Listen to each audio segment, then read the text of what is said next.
Hey, this is Brian again, and I'd like to ask you to do a favor. We can't do this work without people like you, so if you can, please like, share, subscribe, and tell your friends about Bring Back the Porch. It was so evident everywhere I went. The very first match, I sat beside a Japan fan. We were playing Netherlands-Japan. We shook each other's hand before and after the match, congratulated each other on the goals. I could see a Japan fan 4 or 5 days later walking down the street. We would step towards each other, give each other a fist bump and say, that was a good game. Because it was a 2-2 tie. It's fantastic. This episode of Bring Back the Porch brought to you by Medicine At Monumental, crafting quality memorials of distinction since 1970. It's awfully bright in the studio today. That's because Marco Jensen is here, fresh off the World Cup of football, not soccer. Football. Exactly right. Here to tell us all about his trip and his experience at the World Cup. Welcome. Thank you very much. I'm very excited to be able to try to share a little bit of what I experienced because it was really amazing. Yes, I followed along on your social media, and I made me wish I was there. And you know, it looked like you had a lot of fun. It was a lot of fun. It was very much a bucket list thing for me to do. I'd never gone to a World Cup. I'd never seen the national team play live. I'm originally from the Netherlands, born in Rotterdam. So yeah, if I use Dutch words, I tend to pronounce it with a Dutch accent. And also, I was turning 60 this year. My brother did it with me. It just ticked so many boxes. It was just such an absolute thrill to be able to do it. Now, you chose to follow your Netherlands team Yes. because that's your nationality, your Correct. birth nationality. Did you see any other games, though, or did you just concentrate on them? It was a package that we had bought called Follow My Team. And it guaranteed you their first 4 games. So that's their first 3, or all 3 of their group games, plus their first elimination game. And we purchased it before the draw happened. So we were guaranteed to follow the team. We just didn't know we were going when we bought the tickets. So we bought them last October. The draw happened in December. And then it's like, oh, I guess I'm going to Dallas, Houston, and Kansas City.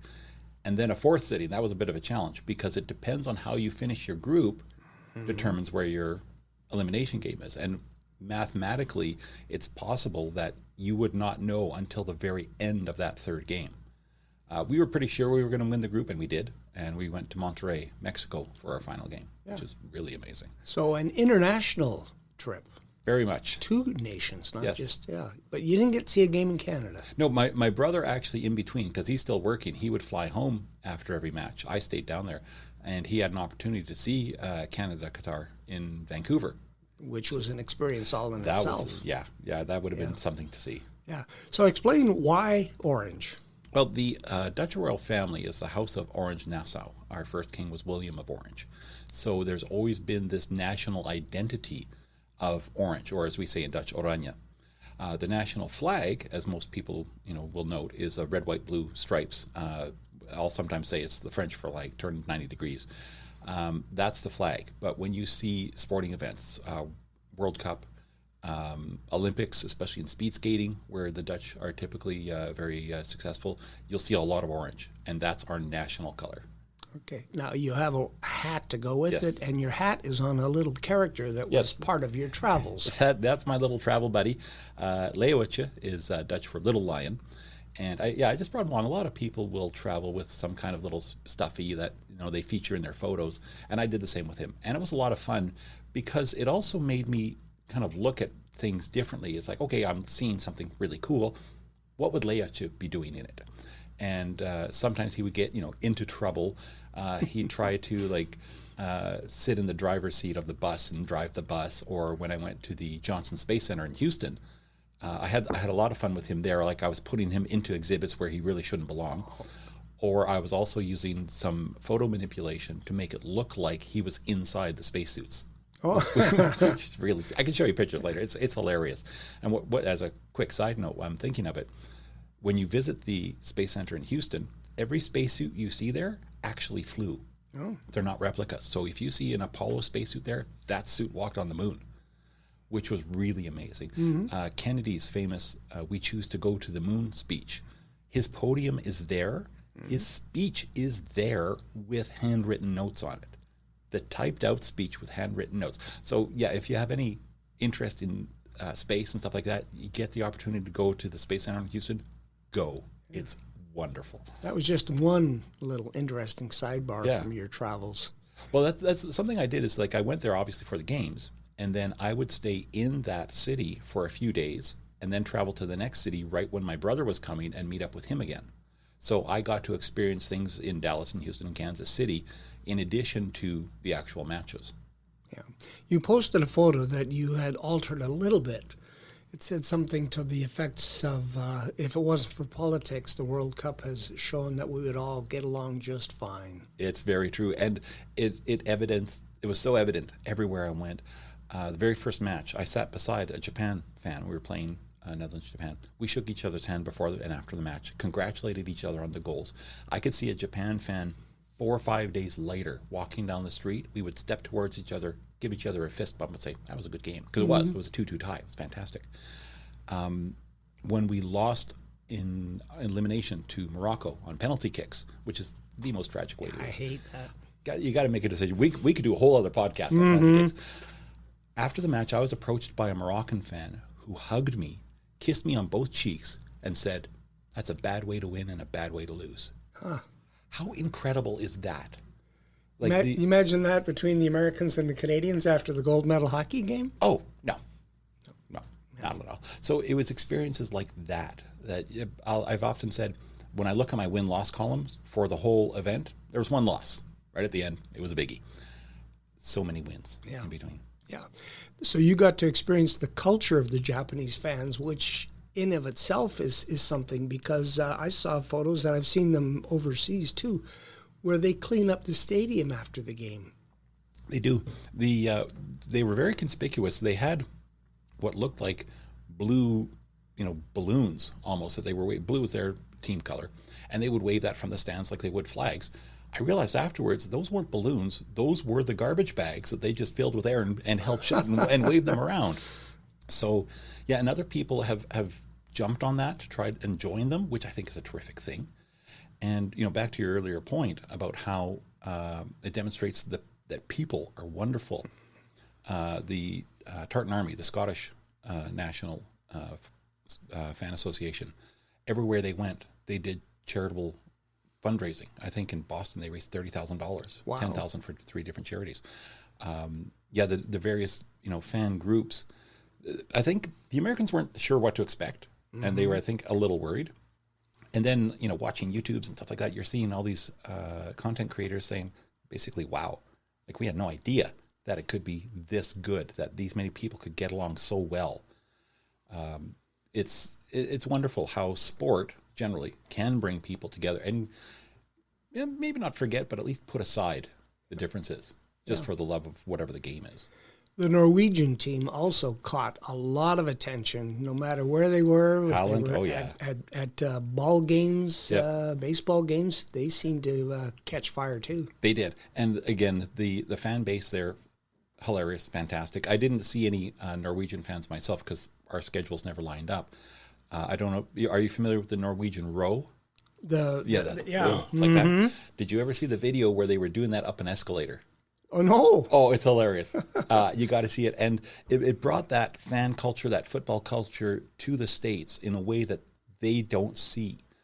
The fan march that we had in Kansas City, which I'm sure we'll talk more about later, it was amazing. There were no incidents at all. I heard after the fact there were 4 arrests on the entire thing, and they were all locals, where I heard from others, and I don't follow North American football, but apparently when the Chiefs won their Super Bowl some time ago, there were shootings during their parade. Yeah, it's like, and here, we can go on about those fan parades. Everyone was there to have fun. We even, like the Dutch and the others too, but we conspicuously invite the other fans, especially from the opposing teams, join us in the parade, join us in the party.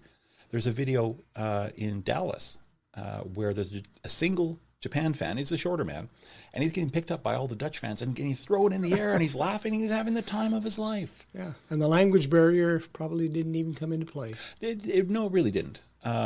People that travel internationally tend to, especially, have some working English, not always, or they at least have someone in the party that can translate for you.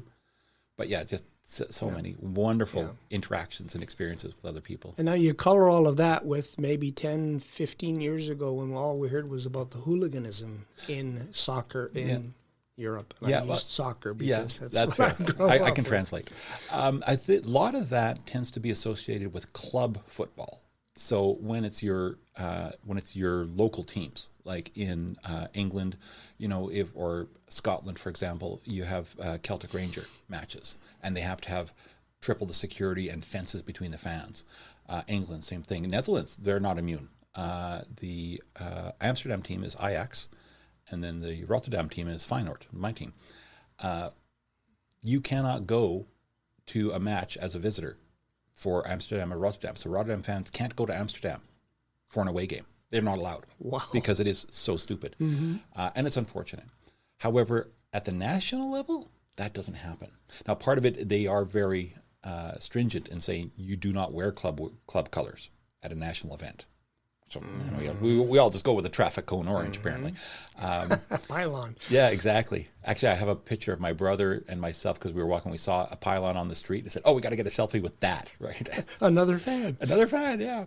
That hooliganism, not evident at all in international soccer. Well, we can talk about South Americans, but certainly not for the Europeans, and not in the way where, like, England or Scotland have that and the Dutch and the others have the hooliganism within their league matches, but not nationally or internationally. Overall, the World Cup, a lot of controversy regarding the involvement of the American president in some decisions. Yeah, actually, I just saw a thing today too where they're investigating one of the prediction markets where a prediction was posted that, will that player, I can't recall his name, I can't even pronounce it properly, is he going to play in the next match? That came up like almost immediately after the red card. So someone's saying, the suggestion is that there's some insider knowledge that, someone's going to try to pressure FIFA to let him back in. And apparently the payouts were in the millions of dollars. So money changed hands. Yeah, money changed hands. And it's in a lot of professional sports. There is that taint of, I wouldn't say illegal, but like unethical. And to be clear, there's no suggestion there was any manipulation of games. No. It's just that, look, there's suddenly this, proposition where you could suggest that, maybe this guy might come back. Now, there is a discussion. Was that a red card foul? That's separate. Yeah. And there, I see arguments for both. But the fact that it was a red card and was called, that should have been it. There's no way that should have been overturned after the fact. Yeah. And he also got involved in the presentation of the championship trophy. Yes. I believe in the States they do have laws against what they call stolen valor, where individuals will buy surplus military clothing, medals, and things like that, and try and pass themselves off as veterans. To me, that's no different. He's trying to share the spotlight, steal the spotlight a little bit from the winning team. It's very traditional that everybody else gets off the stage, captain has the trophy, and up it goes. Yeah.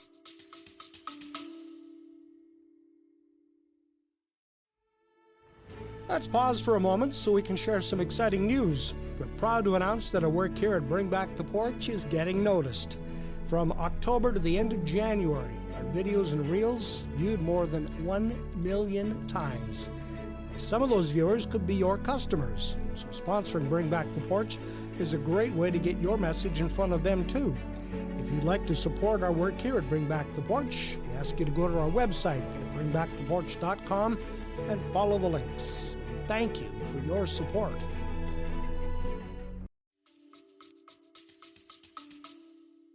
What do you think the World Cup has done for the game of football in North America? A lot.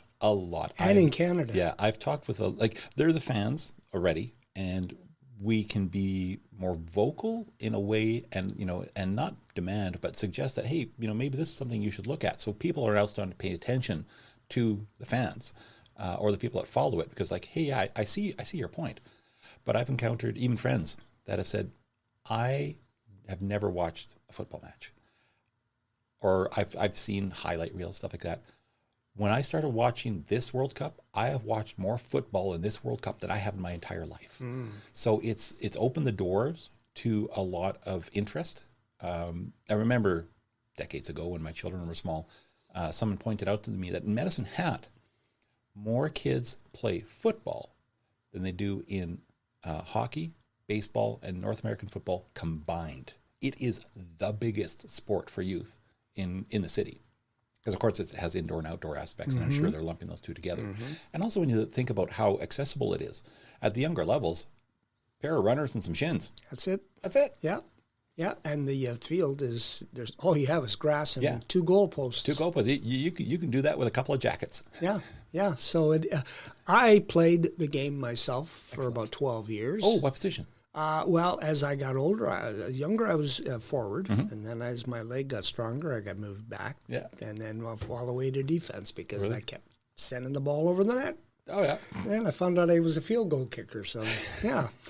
But I was good on the corner kicks. Nice. Yeah. I can bend the ball a little bit. Not great, but I can. Yeah. Only on one side. I can't do it the other way. I left or right-footed. Right-footed. Yeah, same. Yeah.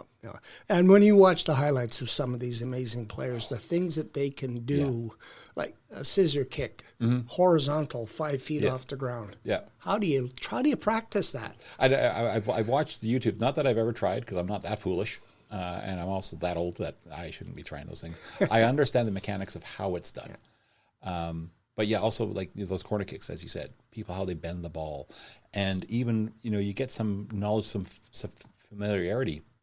And then you see someone make a kick and a touch. And it's like, all right, how do you do that? Yeah. That was with the outside of his weak foot, and he still bent it sideways. Like the physics are amazing. Yeah. We did have one little controversy in one of the games where they thought the ball might have hit a cable, not the hand of God from 1966, I think. But don't get me started. It did have I don't know if that had an outcome on the game or not, but people were like going, Well, could it have altered something? Entirely possible. Now, these balls are very sophisticated because, they want to know how fast they're moving. They do have tracking hardware in them. And so they said, well, according to that, it didn't. But I can see the argument that it could just brush against it and just slightly deflect without really altering the speed measurably. So could it have made a difference? Yeah.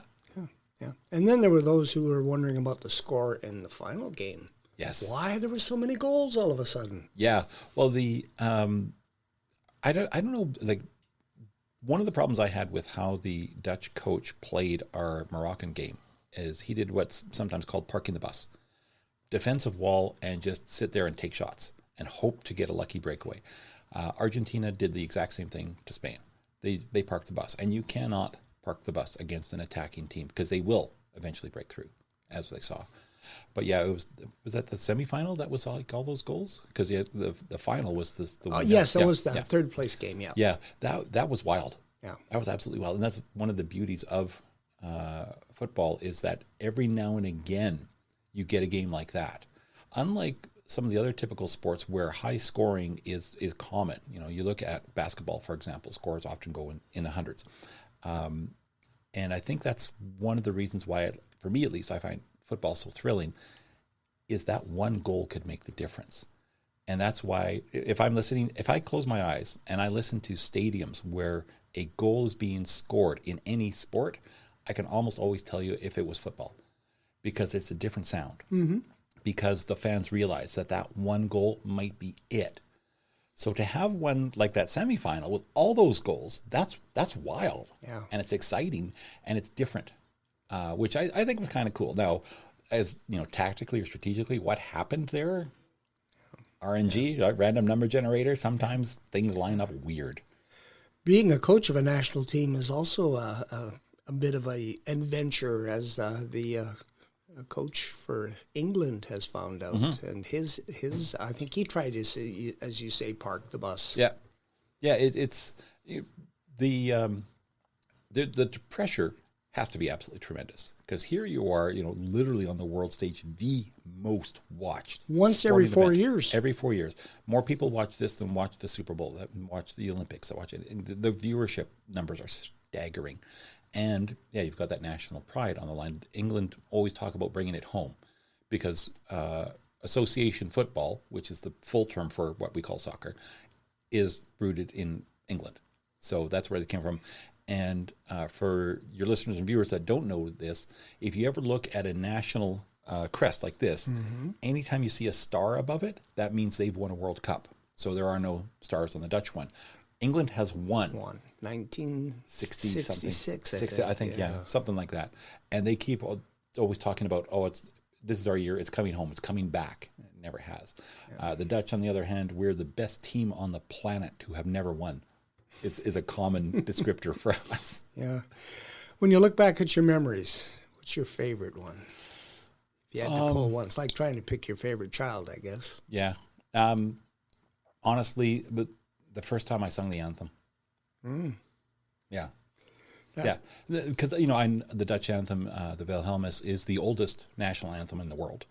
And, I know how to sing it. In fact, I was in the Netherlands last year during the Liberation Day ceremonies, and it came up, and I sang it along with everybody else. And I had the Dutch gentleman, look beside me. He's like, "You're not from here," because he hears me speaking English to my wife, "but you know the anthem."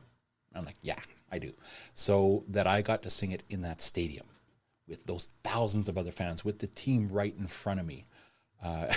Very, very fortunate. The package that my brother and I bought wasn't available in Dallas and Houston and Monterey because it was a hospitality package and it included outdoor pavilions.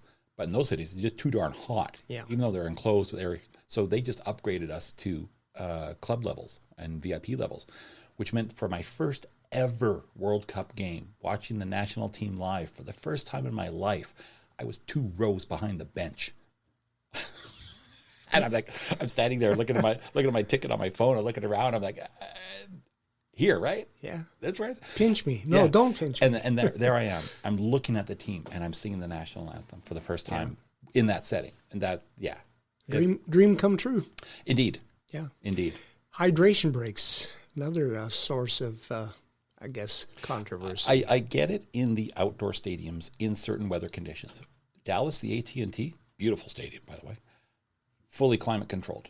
Not necessary at all. I think it should be a decision that is made prior to the start of the match. You can look at the weather and say, okay, here we are, for example, in Arrowhead, Kansas City. It's stupid above zero and humidity and all that stuff. Okay, that makes sense. There will be a hydration break in this match. But for those indoor ones, it's, one commentator made the point that, soccer has gone from 2 halves to 4 quarters.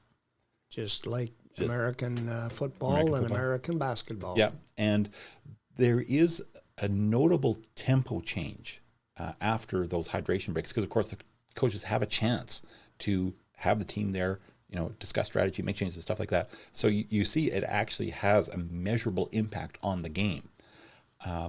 And, there's some argument, and I buy into this too, that it allows now for a commercial break.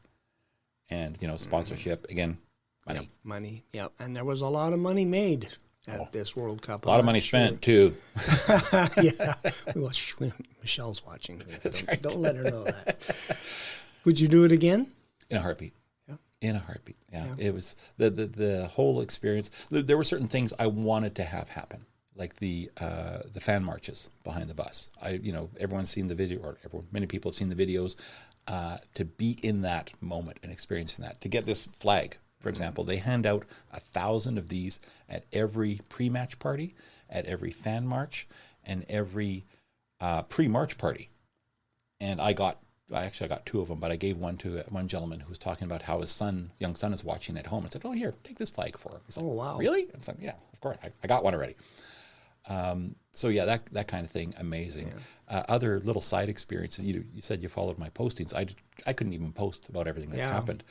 Flying from Kansas City to Monterey, it took me a day to realize that all these other Dutch people around me that have the KNVB logo on their clothing and on their luggage, but the logo is white on a black background. It's not Oranje. I'm like, who are these people? And some of them were working on laptops or making phone calls. So okay, fine. And I was pleasant, and chit-chatted with them a bit, but they were either tired or working. I look at my random Facebook feed the next day. I see a picture of the lady that was sitting beside me. I'm like, I sat beside that lady. Oh, Marianne van der Leeuwen. Okay, the director of professional football for the Netherlands. I was on the plane with the board of directors for the KNVB. Ah. So, and I looked around, I looked through their bios, like, oh yeah, the director of, commercial operations, director of tournaments. I was on there with all these people and didn't even know it. And they probably saw me thinking, oh boy, here's a fan. We're going to get it. Yeah. And I was just quiet, polite. Yeah. Did you see or experience any friction, Canada, America, given the politics that we have right now? Not really, because, again, my earlier comment there, the surprise the Americans had that, oh, look at all these people and they're just here to have fun. Now, again, I have the experience, it's somewhat insulated, the fact that the Dutch are well-known, well-regarded for being very welcoming, very tolerant, and just want everybody to have a party with them. Other fan bases, maybe not. I hate to take a shot at my English friends because, there are a lot of them here and they know what kind of car I drive. But at each host city, they also had their FIFA fan festivals, which was the free, typically in a park, enclosed area, massive jumbotrons. You could go there and watch a game literally for free. You'd get a ticket with a QR code and they would scan it for crowd control. And I was there when England was playing Croatia. And you could be forgiven for thinking, am I in Wembley? Because there was a massive contingent of England fans. They're all standing together, singing the songs, doing the chants. It was hilarious. It was fun. Mm-hmm. But at the opening, when they're singing the anthems, they sang God Save the Queen, full voice. It was wonderful. The Croatian anthem is going, they're booing. Oh, come on, guys. Little class here, please. Yeah, poor form, as they would say. Very, exactly right. Poor form. But meeting some of them individually on the mass transit or the public transit afterwards, hilarious. Like they're singing fun little songs and stuff like that. And of course, recognizing game. You see someone in a jersey, it's like, oh, there's a football fan, right? Yeah. So I think that's one of the things that the moment you saw another jersey, you thought, there's someone like me. It's not that they are on another team. No, that's someone like me that loves the sport, loves their country, loves their team. Yeah. So it established a commonality, I think, more than it actually established adversaries. Yeah. Has the program Ted Lasso had any impact on the game? I've heard it has. I don't actually. I haven't seen it myself, Apple but TV, I've heard. Right? Yeah. Yeah, I don't have Apple TV. I've heard tremendous things. I think that made it more likely that an American sports fan was going to watch some World Cup because they had the experience of Ted Lasso. Because very well regarded. There's too many streaming services. I can't watch everything. And my football is real. That I just had to answer your question. At a guess, I would think they're like, oh, well, yeah, I've watched Ted Lasso and I've seen what football looks like there. What's it look like played professionally? And then all of a sudden, oh my God. Yeah. Here we go. Mm-hmm. Yeah. And the other one that is popular too is the Ryan Reynolds, where he owns a team, and then they've gone back to back. Oh, just keep getting promoted. And also, when you look at all the things that they're doing for that city, they're massive renovations of the stadium.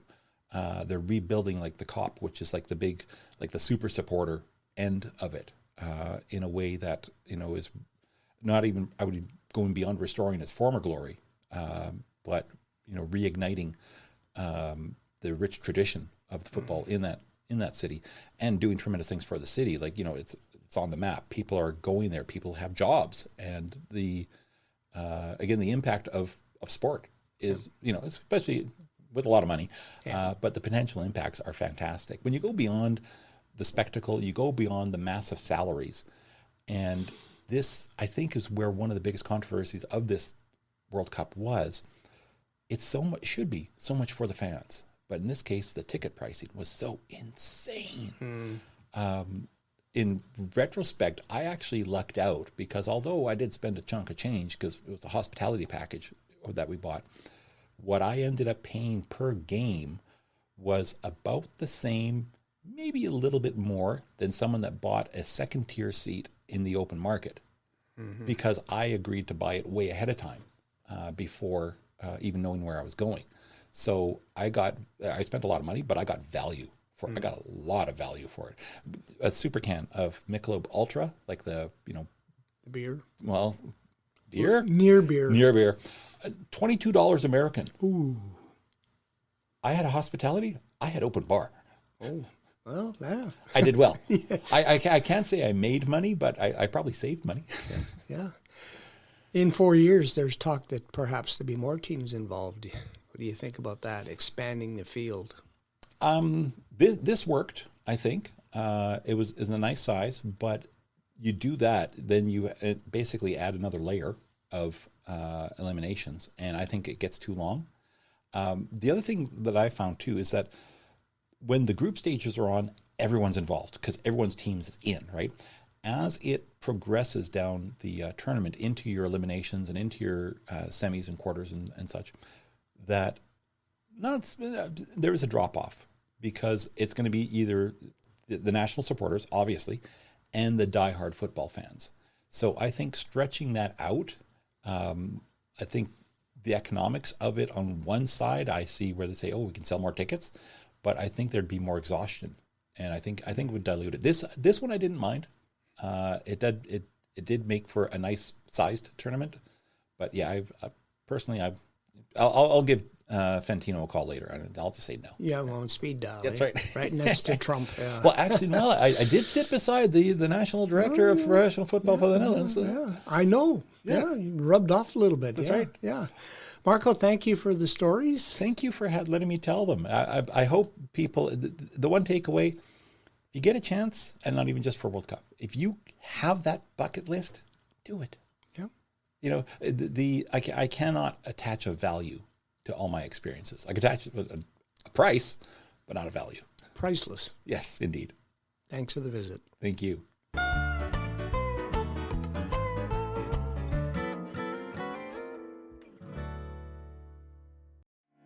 Hey, this is Brian again, and I'd like to ask you to do a favor.